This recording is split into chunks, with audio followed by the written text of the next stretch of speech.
আমি অভাব দেখেছি, 30-40 লাখ টাকার ঘড়ি কিনতে আমার অপরাধ বোধ হয়। হ্যাঁ, একটি পডকাস্ট শোতে গিয়ে এমনটাই বললেন ভারতীয় বোলার বরুণ চক্রবর্তী।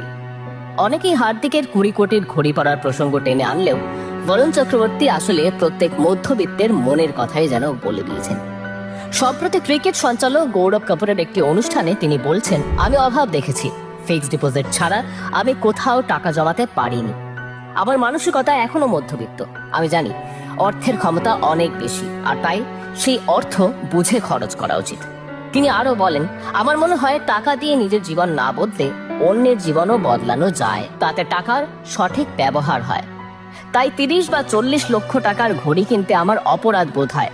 সেই টাকা দিয়ে আসলে কারো 2 বা 3 পুরুষের অর্থের সমস্যাও মেটানো যায়। কিন্তু হ্যাঁ, আজ আইপিএল এবং ভারতীয় দলে সুযোগ পাওয়ার কারণে বরুণের আর্থিক সচ্ছলতা রয়েছে, তাই তার কাছে বর্তমানে অর্থের অভাব নেই।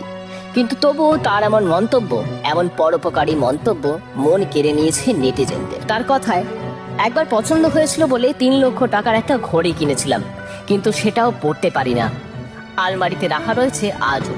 আসলে আমি যাদের সঙ্গে বড় হয়েছি তাদের মধ্যে অনেকেই খাবার ডেলিভারি দেয়, অনেকে অন্য ছোট কাজ করে, তারা সকলেই তো আমার বন্ধু।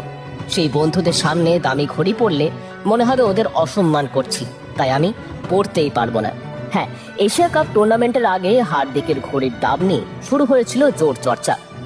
তবে বরুণের মন্তব্যে হার্দিকের প্রসঙ্গ কিন্তু ওঠেনি একবারও। হ্যাঁ, এ কথা ঠিক যে অনেকেই সেই আভাস পেয়েছেন বরুণের কথায়, কিন্তু সবচেয়ে মজার বিষয় হলো দুজনেই অভাব দেখেছেন, দুজনেই শূন্য থেকে আকাশ ছুঁয়েছেন, দুজনেই ভালো মানুষও। এবার মানসিকতা তো প্রত্যেকের ভিন্ন হওয়াটাই স্বাভাবিক, তাই না? আর সেই কারণেই হার্দিককে ট্রোল নয়, বরং বরুণের মানসিকতাকে কুর্নিশ জানানোই আমাদের উচিত। আপনার কি মনে হয়? জানিয়ে ফেলুন কমেন্ট করে।